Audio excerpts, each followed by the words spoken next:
పేదను వాళ్ళ యొక్క ఆపదలో ఉన్నటువంటి ఈ యొక్క ఆపద్ బాంధవుడుగా, అదేవిధంగా రైతు బాంధవుడుగా కూడా ఆయన ఎన్నో సేవలు ఈ రాయలసీమ ప్రాంత ప్రజలకు అందించినటువంటి యొక్క ఘనత ఆయనకే చెందుతుందని మనము చరిత్రలో భాగంగా ఈ రోజు మనం చెప్పుకోవడం జరుగుతా ఉంది. ఉన్నటువంటి ఈ 79 సమాధులు కూడా ఇక్కడ ఉండడం జరిగింది.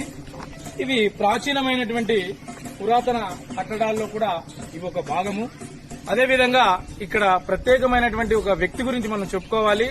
ఆ వ్యక్తే సార్ థామస్ మన్రో, దత్త మండలాల మొట్టమొదటి కలెక్టర్ గారు.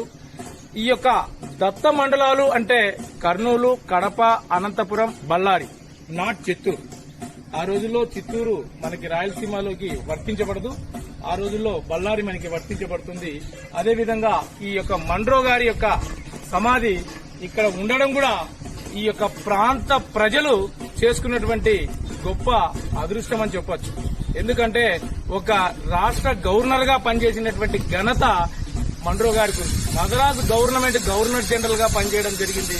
అదేవిధంగా ప్రిన్సిపల్ కలెక్టర్ గా ఎన్నో పదవులు ఆయన చేపట్టడం జరిగింది.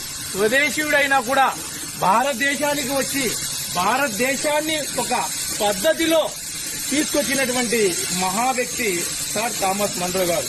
అదేవిధంగా